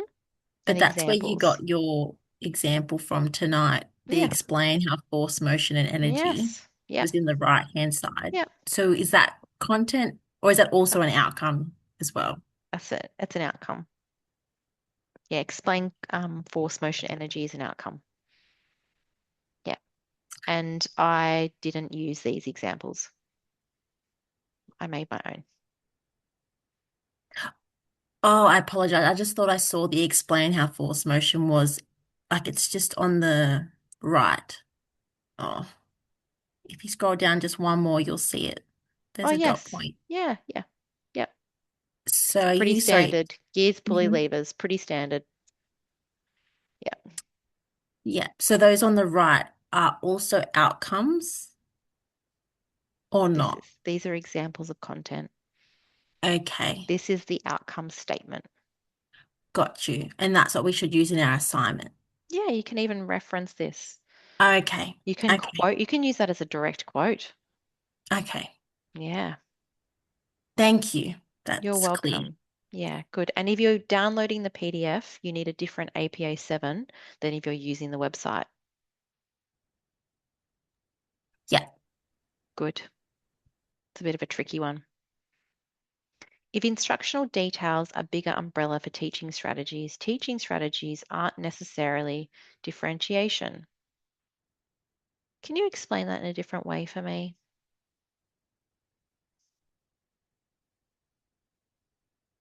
Sorry, I was on mute. I guess what I'm trying to get my head around is that the assignment uses a terminology like instructional details, but so far in the content, I haven't seen that come up except for the assignment. But we've been talking about teaching strategies as being the how, and Yep. that's how instructional details are used in the assignment as the how. Yeah. Yep. And then I'm just trying to work out Yeah. that Yep. also with differentiation, Yeah. because So that's when you're describing and you're illustrating your classroom, Mhm. yeah, you're describing the instructional details and a strategy is included in that.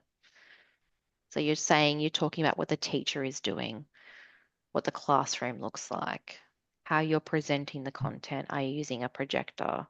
Are you writing on the whiteboard? Do you have a worksheet that students are provided?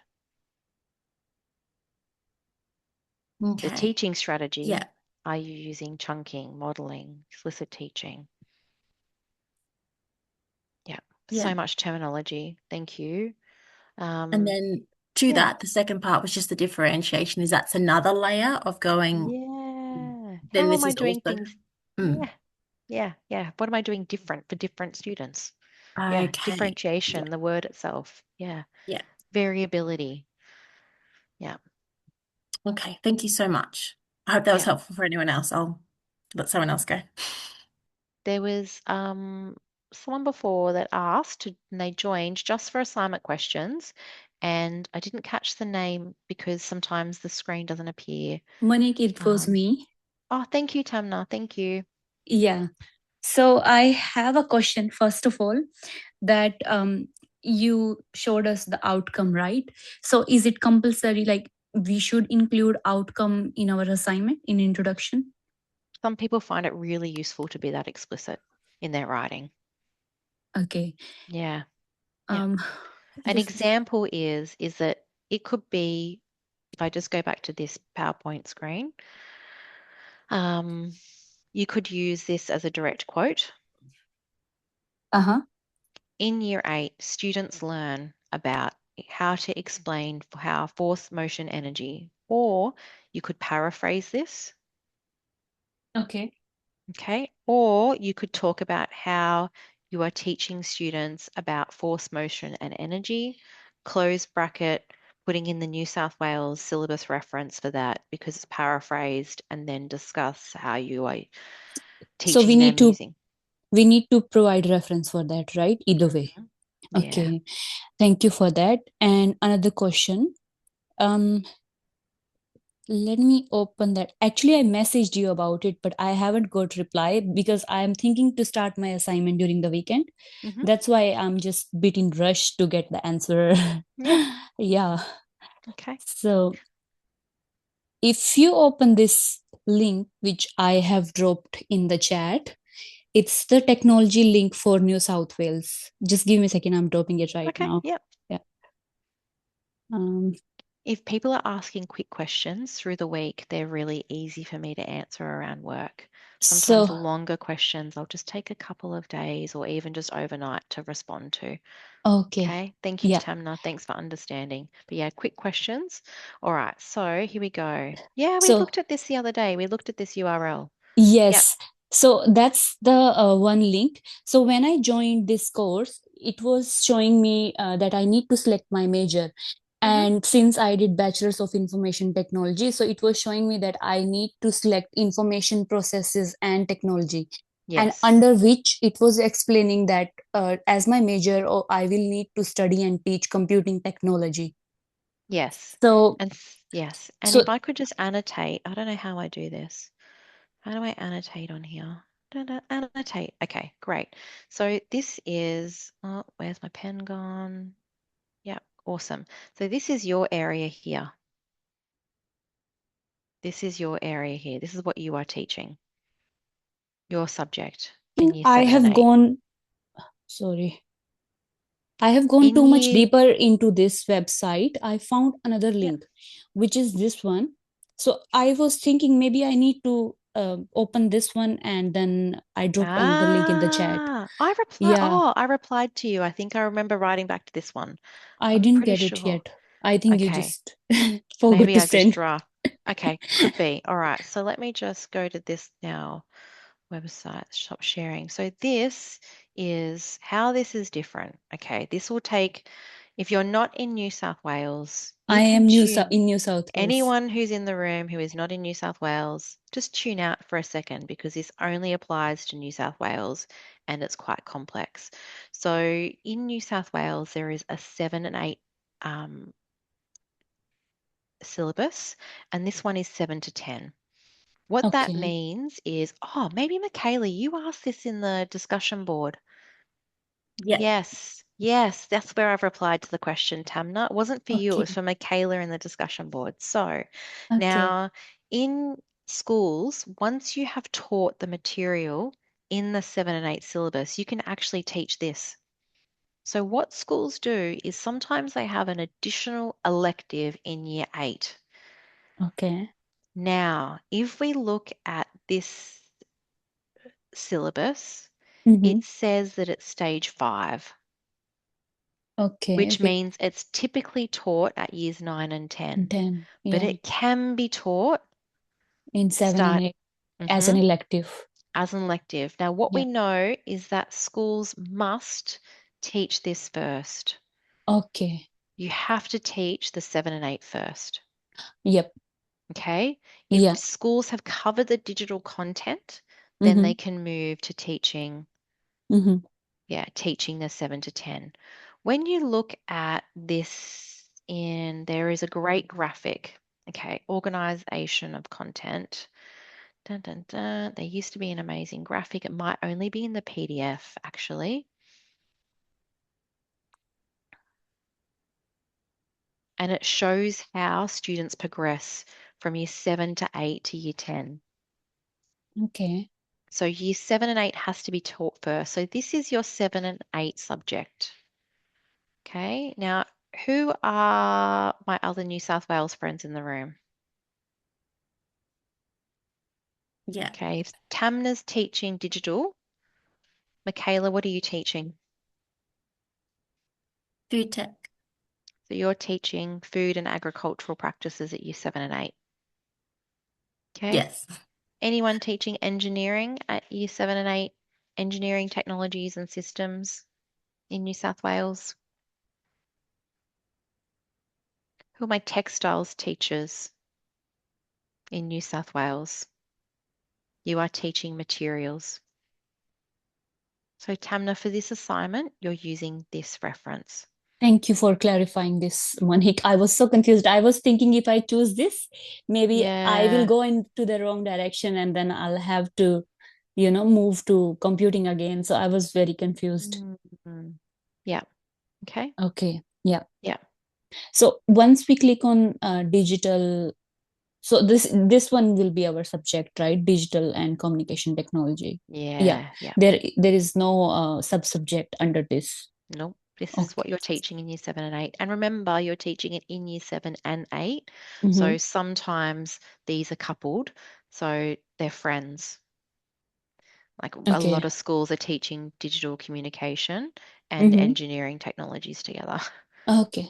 Yeah. Mm-hmm. The Okay. same time. Okay. Okay. Yep.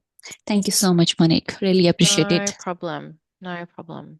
Okay, and there were a couple more questions. Let me just clear this drawing. Stop sharing. Okay. All right.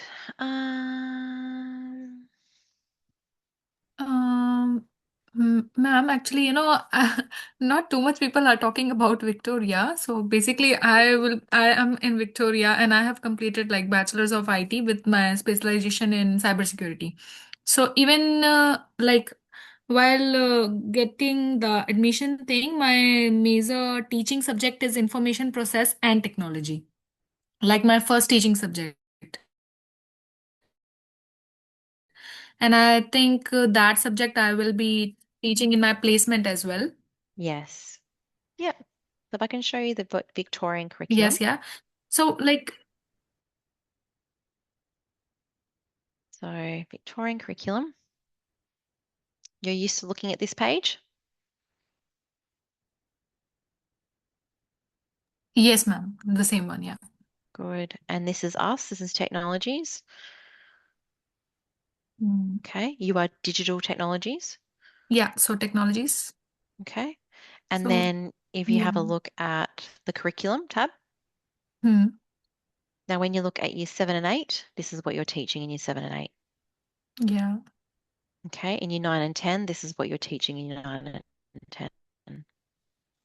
Hmm. So like, And this yeah. is the overarching statement.